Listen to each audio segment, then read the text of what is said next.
Hi, I'm Jess and I'm from Colosoul Music, and I'm here with Claudio, the amazing artist. Oh. Yes, and you're here in Perth, which is your home base, I guess.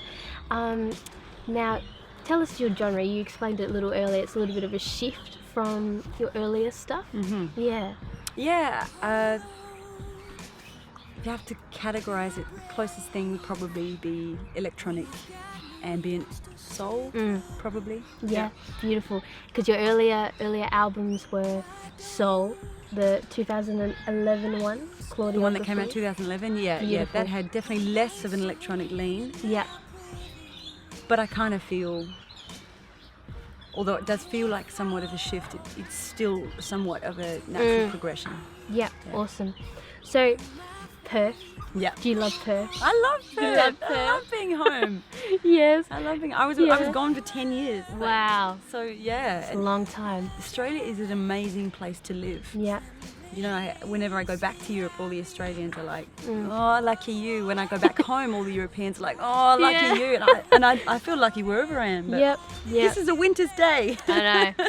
Yeah. Doesn't get much better than Yes, this. Yeah. Now, one of the interesting things I loved watching one of your YouTube videos about your journey. Your journey is amazing. I love that you moved.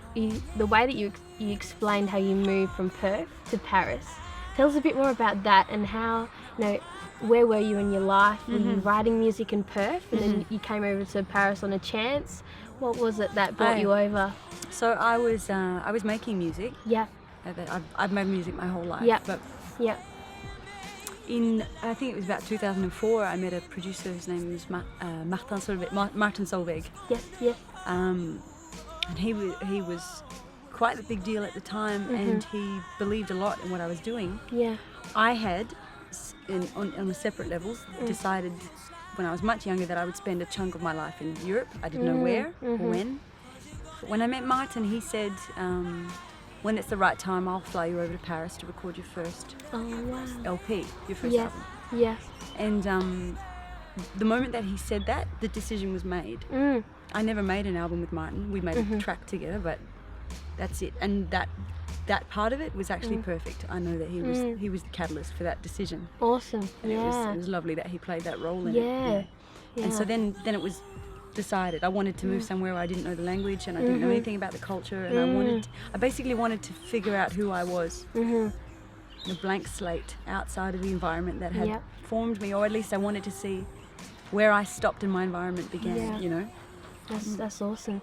So you said that you're a journalist of your own experiences, and I love that. I love that. And when you went over there, you didn't know the language, obviously. How did you find, learning the language and obviously still having that desire to be a journalist of your own experience? How did you find that? Well, I think language?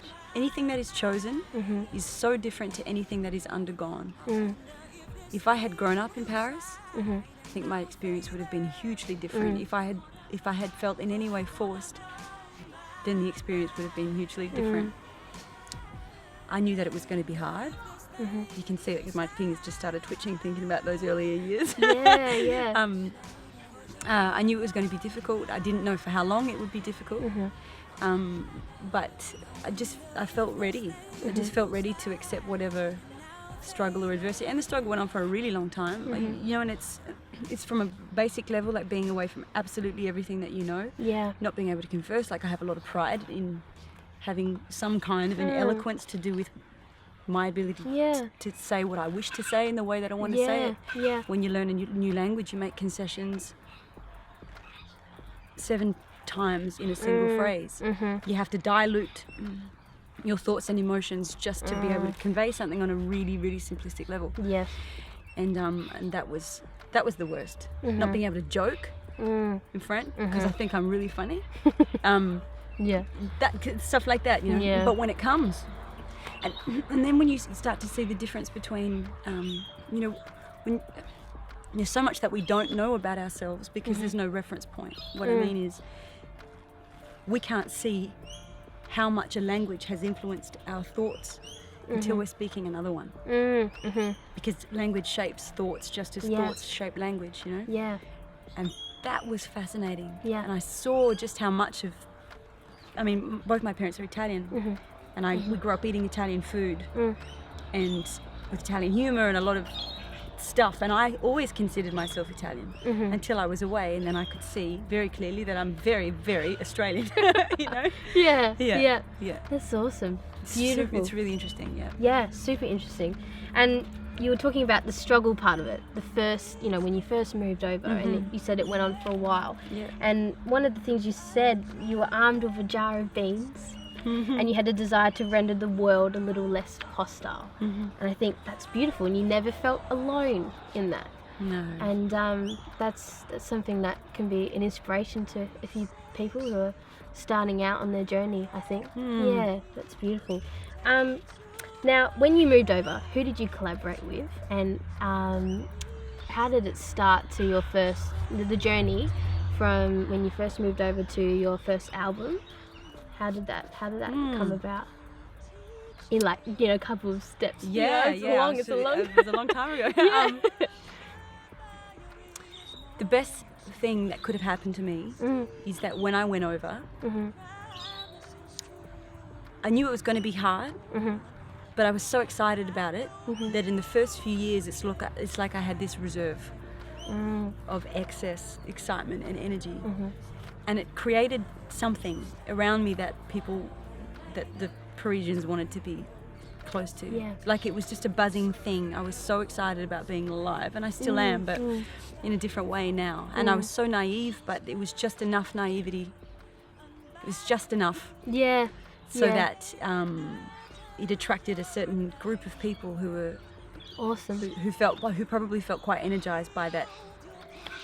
That's awesome. State or something. And so the early years, I was doing a lot of collaborations in house music and stuff like that. Yep. More collaborative, but I couldn't. I was on this path,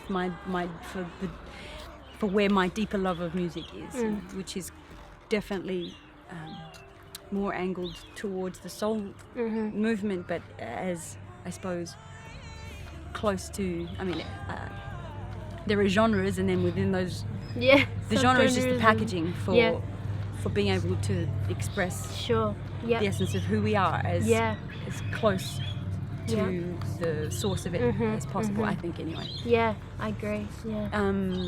And so the first album was made with my band at the time, and I found those guys just a few months after I arrived in Paris, and I just remember feeling like, wow, I can't believe you guys want to do this. I've just never expected anyone to care, really. And the fact that people have along the way is always kind of astounding to me.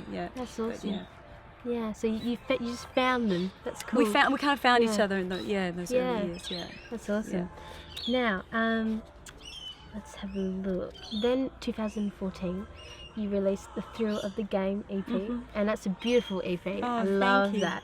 And I was really interested to see the Eleanor Rigby one of the Beatles. What drew you to, what inspired you about that song? And you had your own little flip on it, and I loved, the beginning, and at the end you have that Eleanor Rigby, those couple of lyrics that we're all used to. What drew you to that song? Oh, the strings. Strings? Which you don't hear at all in my version, but there's something about that tune. Yeah. The way it's recorded, I find it so haunting. I can't really tell you much more than that. I don't really remember. It would have also been, I find, at the risk of crushing everyone's fantasies about what Paris is, I find it to be quite a lonely place, as a lot of big cities can be. It's the most, supposedly the most romantic city in the world, and it probably is for the tourists who arrive, but it's also a city that hosts, I think, if I'm not wrong, I hope I apologise if it is, but it's one of the cities that hosts the most number of people living alone in the world. Really? And I see that loneliness a lot. Yeah. And I find it quite staggering. I don't feel alone. Ever. Yeah. But that's only because I've worked a lot on feeling whole. That's not innate.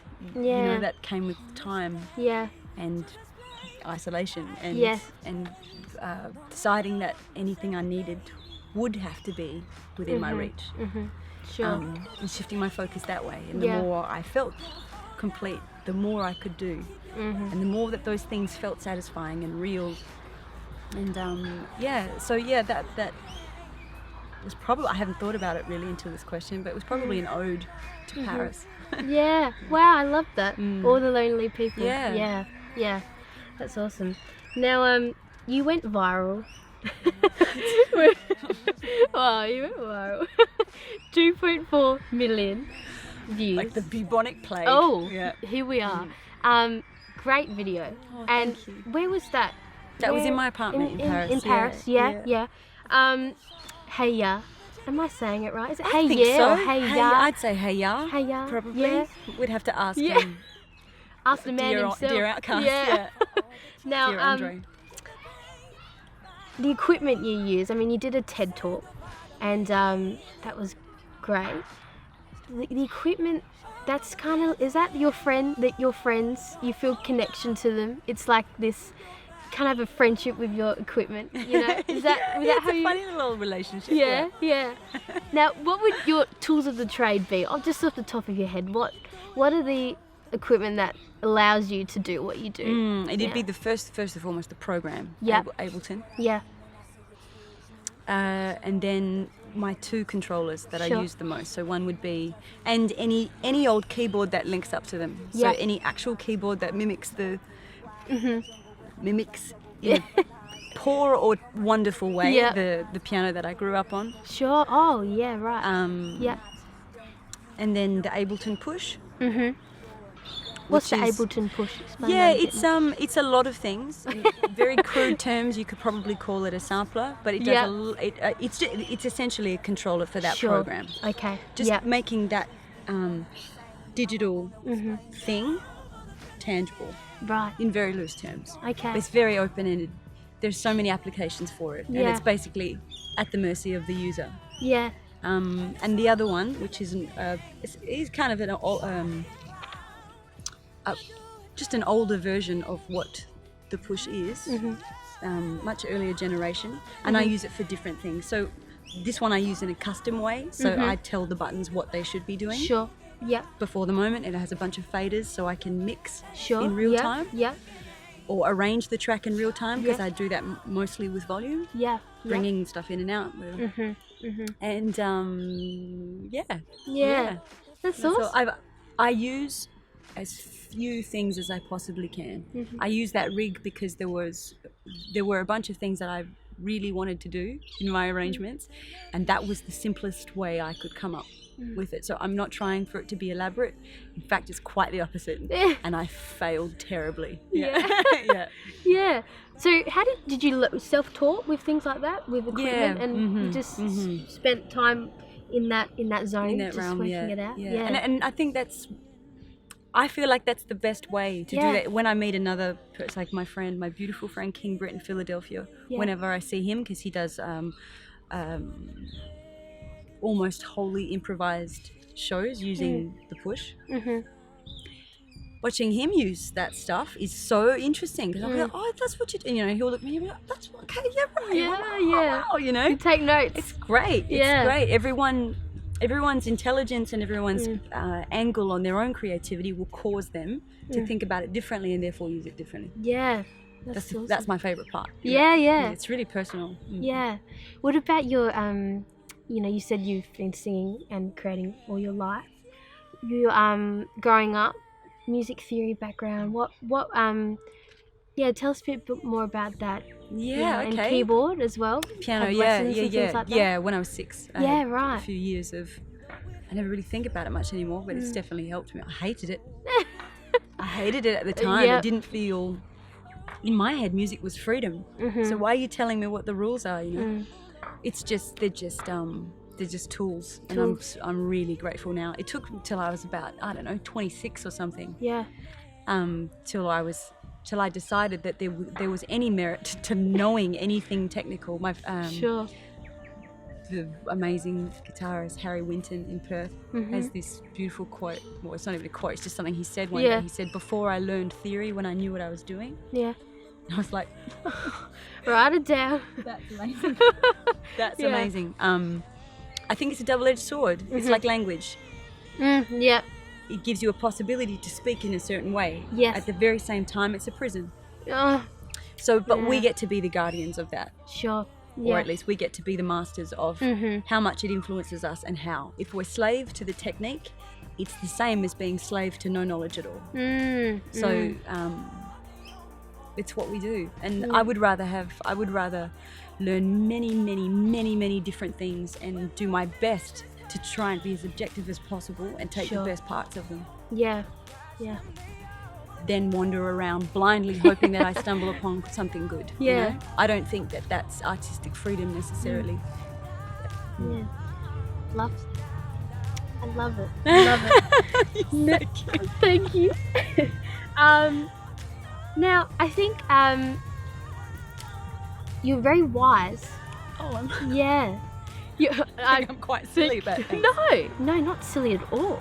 Now, what would be your advice to, say, people, who love music and want to be a part of, want to share their dream to the world through music? What would be your advice, people starting out in that?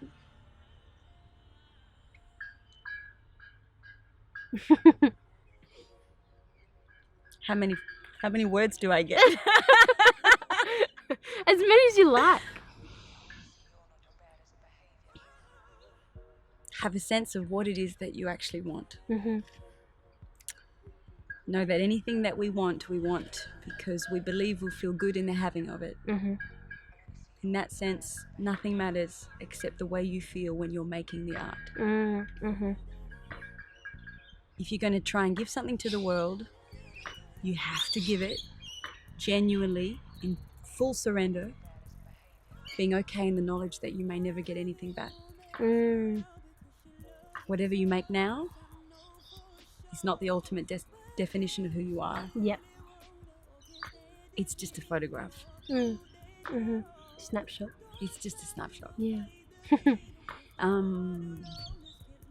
So if you strive for endless learning on the path to mastery with the intention of creating as much beauty / truth, because often it's one and the same, as possible, then you just may get a little bit of satisfaction along the way. Yeah. But you kind of have to give it all away. Yep. Give it all away. Sacrifice. would you say? Well, maybe, but Kind of. sacrifice in. I don't. It's maybe the closest word we have, but there's too much. So I just said before, give it away. Kind of contentment that you may never get it back. Sure. I mean that from someone else's perspective. But all the reciprocity can come from you. And it's just in the joy of doing it. You have to do it in the joy of doing Yes. it. Because otherwise the content will never be real. Yeah. Yeah. And if it's not real, it will never mean anything to you. And it will certainly not mean anything to anyone else. It's this ultimate paradox. Yeah. If you can connect to that aspect of yourself, that is just the truest and the rawest. If you can connect to it, that's the greatest likelihood that you have of reaching anyone else in a real way. But you can't do it for them, Yes. because otherwise you compromise the process. Wow. Yeah, Yeah. but that's just what I have so far. It's good so far. Beautiful. Thank you very much, Claudio. You're so welcome. Thank you. So lovely to meet you. You too, Yeah. darling.